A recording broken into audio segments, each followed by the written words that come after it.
합계가 3.5시간 이상 차이가 나는 사람들이 지금의 비만도, 앞으로의 비만 위험도가 안녕하세요, 닥터 프렌즈입니다. 제가 오늘은 진짜 체중 좀 관리하고 싶잖아요, 누구나 다. 딱 진승이 봐도 해야겠는데? 요즘 괜찮은데요? 아, 그래요? 네. 괜찮아요? 벌컥 중이에요. 지금 본인이 못 느낀 것 같은데 체중을 내가 많이는 안 빼더라도 습관 조금 하나 해가지고 조금 조절하고 싶다. 내가 좀 더 활기찬 하루하루를 보내고 1, 싶다. 2kg가 되게 달라. 네. 맞아. 근데 중요한 포인트가 하나가 그래서 딱 생각하면은 우리가 일요일 아침만 먹어도 살이 빠져요, 사실. 아침을 먹지 않으면이 아니라 아니요, 일요일 먹으면? 아침만 먹어도. 근데 조건이 있어요. 평일 먹던 시간과 같은 시간대. 내가 늘 아침을 먹던 그 시간대에 일요일 아침을 먹으면 토요일도 마찬가지겠죠. 살이 빠져요, 우리는. 그러니까 그 말은 토요일, 일요일은 아침을 안 먹고 늦잠을 자는. 그렇죠. 그렇죠. 근데 그거는 그 두 가지 다 적용이 돼요. 늦잠을 자는 것도 좀 개선이 될 거고, 당연히. 네. 그리고 규칙적인 식사를 어찌됐든 내가 일주일 동안 유지할 수 있게 되는 거예요. 아침. 네. 생각보다 이 규칙적인 식사는 굉장히 중요해요. 우리는 다 어떤 리듬 속에 살아요. 그죠? 서카디안 리듬이라고 하잖아요. 네. 아침에 어쨌든 인간 눈을 뜨면 해를 봐요. 하루가 시작되는 거예요. 맞아요. 그때부터 보통 해가 있는 동안 우리가 활동을 하는 시간이에요. 네, 정호 형. 저는 이제 아침 7시에 일어나고 있습니다. 아, 네, 놀라운 거는 우린 이 활동 시간 동안에 먹는 것들 있잖아요. 네네네. 음식을 먹는 것들. 이것은 그냥 바로 써요. 밤에 먹는 것보다 똑같은 양을 먹어도 낮에 먹으면 살이 덜 쪄요.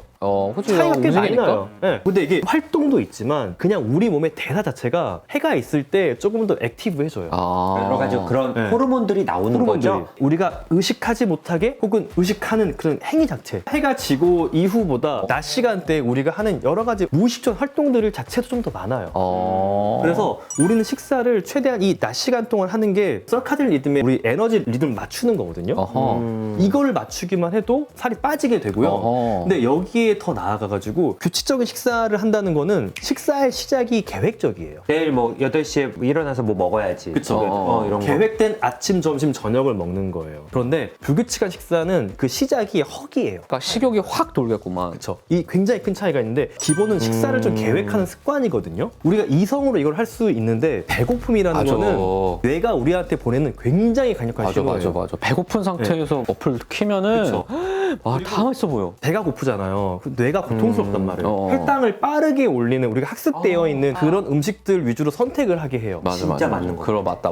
네. 진짜. 항상 보면 저는 와이프랑 둘이 있잖아요. 네. 일요일 조금 늦잠 자면 확실히 피자나 이런 쪽을 아무래도 선택하게 되는 것 같아요. 아침에 눈 뜨고 딱 일어나면은 뭔가 나한테 건강하고 기분 좋게 해줄 것 같은 음식을 찾게 돼요. 맞아. 네. 그래서 규칙적인 식사와 허기에서 시작되는 식사는 음식 선택에서 차이가 있고요. 아하. 두 번째로 허기에 의해 시작된 식사는 또 뭐가 있냐? 말했잖아요. 이 배고픔이라는 거는 굉장히 강력한 어떤 신호예요. 그치. 그래서 빨리 먹게 돼요. 눈앞에 있는 음식을 지금 당장 먹어야 되잖아요. 식사의 속도가 빨라지면 포만감을 못 느껴요. 우리가 포만감을 느끼려면 적어도 한 15에서 20분 지나야 돼요. 그냥 렙틴이라는 호르몬이 나와서 그게 뇌에 전달이 되는데 그 이전에 위장관이 팽창할 때까지 먹어버리는 거예요. 우리도 모르게. 아까 골랐던 그런 혈당을 돌리는 음식들로. 그래서 이렇게 음식의 퀄리티 그리고 음식을 먹게 되는 그 양 자체가 불규칙한 식사에서 더 올라가게 돼요. 이런 것들을 근데 다 차치하더라도 규칙적으로 에너지가 들어오게 되면은 우리 신체 자체도 규칙적으로 에너지가 들어오네 거기에 맞춰서 충분하게 쓸 수가 있어요. 불규칙한 에너지는 대사 자체를 좀 떨어뜨려요. 왜냐면 언제 어떻게 될지 모르니까. 그렇죠. 그래서 이거는 마치 월급이 따박따박 들어오면은 조금 더 마음 먹고 쓸 수 있잖아요, 우리가. 그치. 그렇죠. 근데 월급이 이때 들어왔다가 안 들어왔다가 언제 들어올지 몰라. 그러면은 좀 불안해. 이걸 세이빙하는 대사 자체도 마찬가지로 작용을 하게 돼요.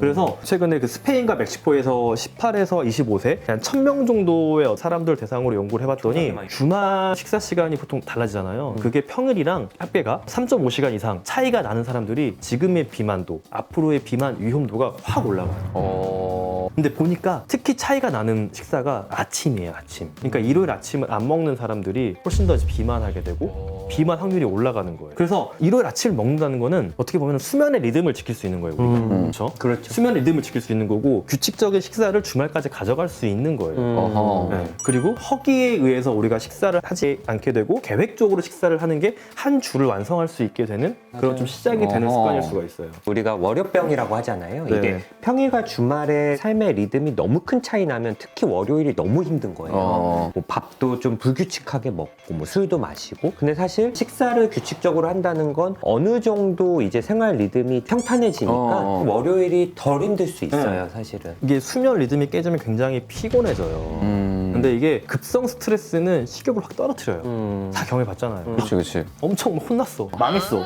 그러면은 입맛이 싹 달아나잖아요. 맞아. 그런데 이게 만성으로 가게 되면은 달라져요. 만성적인 스트레스 상황에서는 에너지가 또 굉장히 중요해지고 우리 몸의 코티졸 레벨이 올라가잖아요. 그러면 단 걸 땡겨하게 되고 우리 몸이 저장하는 쪽으로 진행되게 되고 폭식을 하게 돼요.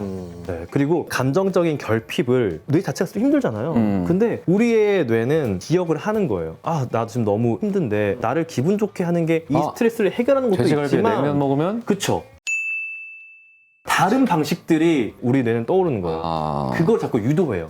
왜냐면은 자기도 뭔가 리프레시를 하고 싶으니까. 그치. 예, 그래서 아침 식사를 제 시간에 먹는 습관을 가져가는 것만으로도 우리 체중도 당연히 빠지는 방향으로 되고 활력 자체도 더 늘어날 겁니다. 대신 주말은 그렇게 아침 일찍 일어나서 정말 나를 위해서 스트레스 해소를 위한 놀이를 하는 거죠. 계획적으로 넷플릭스 봐도 되고요. 좋아하는 운동을 하러 나가도 되고 뭐 계획적으로 친구를 아침 10시에 8시 보자. 반에 봐. 나랑 아침- 같이 아침 만나서 먹고. 아침 먹어. 저 그런 데도 있긴 한데 그 친구도 구제하던 겁니다. 그치. 우리가. 그러네. 너무 많은 현대인들이 주말과 평일이 지금 구분돼 있다 보니까 사이클이 너무 깨져버려요. 저는 뭐 이제 주말 반강제적으로 아이들이 똑같이 일어나기 때문에 아이들은 똑같이 일어나지. 차이가 없어요. 아예 차이가 없어. 학교 가는 날도 똑같이 일어나고 주말 똑같이 일어나요. 똑같이 일어나. 네. 서카디안 리듬이 강제화네, 강제. 이게 자연이구나. 네. 하여튼 네. 이렇게 우리가 아침을 먹는 습관만으로도 많은 걸 달라지게 할 수 있다라는 거를 좀 여러 가지 근거들을 바탕으로 좀 이야기해 드렸고요. 한번 이번 주말부터 그 습관 들여가지고 살도 빼시고 즐거운 하루, 활력 있는 하루를 보낼 수 있으면 좋겠습니다. 감사합니다. 근데 보세요. 네. 지금 여기 나와바라는 곳에서 협찬을 해줬는데 너무 좋네요. 너무 좋아요. 신선한 공기를 맞으면서 이렇게 상쾌한 일요일 아침 같은. 네. 상쾌해 보이지 않는데 표정이